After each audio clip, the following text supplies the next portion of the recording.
ថ្មីៗនេះយន្តហោះចម្បាំង J-10Z បានក្លាយជាយន្តហោះដ៏ល្បីល្បាញមួយក្នុងសមរភូមិដោយបានបាញ់ទម្លាក់យន្តហោះចម្បាំង Rafale របស់ឥណ្ឌាចំនួន6គ្រឿងដោយមិនមានការខាតបង់ក្នុងសមរភូមិឡើយតើសមត្ថភាពអ្វីដែលធ្វើឲ្យយន្តហោះចម្បាំងនេះក្លាយជាចំណុចកណ្ដាលនៃព័ត៌មានអន្តរជាតិភ្លាមៗថ្ងៃនេះមកស្គាល់យន្តហោះចម្បាំង J-10Z ដែលទទួលបានសមិទ្ធផលល្អឥតខ្ចោះក្នុងសមរភូមិលើកដំបូងរបស់វា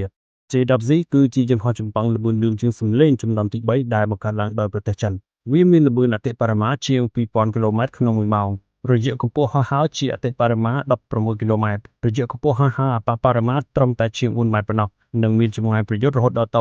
16000 ម៉ាយជាពិសេសទាក់ទងនឹងប្រព័ន្ធរ៉ាដាយន្តហោះ J-10Z ត្រូវបានបំពាក់ដោយរ៉ាដាអារ៉េផលិតផ្ទាល់ដោយប្រទេសចិនដែលអាចចាប់ឃើញគោលដៅលើសពី150 ម៉ាយវាអាចតាមដានគោលដៅផ្លូវអាកាសចំនួន16ក្នុងពេលតែមួយនិងផ្ដល់អាទិភាពដល់ការវាយប្រហារគោលដៅដែលគំរាមកំហែងបំផុតលើពីនេះអ្នកបើកយន្តហោះ J-10Z អាចចាក់សោរគោលដៅដោយអង្រួនក្បាលដែលជួយកាត់បន្ថយបន្ទុកលើអ្នកបើកបរយន្តហោះយ៉ាងច្រើនជាចុងក្រោយ J-10Z ក៏មានសមត្ថភាពភ្ជាប់ទំនាក់ទំនងទ័ពយ៉ាងពេញលេញនៅក្នុងសមរភូមិនេះនៅពេលដែលយន្តហោះចម្បាំង Rafale របស់ឥណ្ឌាហោះឡើងរ៉ាដាចិនបានចាក់សោរគោលដៅរួចហើយបានគ្រប់គ្រងយន្តហោះ J-10Z ចម្ងាយ125 ម៉ាយដើម្បីបាញ់មីស៊ីលនៅពេលដែលវាព្យាយាមរត់គេចយន្តហោះរបស់ចិនលោតសញ្ញាប្រកាសអាចបំពេញការកំណត់គោលដៅចុងក្រោយនៅចម្ងាយ170 ម៉ាយហើយបានបញ្ជាមីស៊ីលឲ្យបាញ់ទម្លាក់វាដោយជោគជ័យ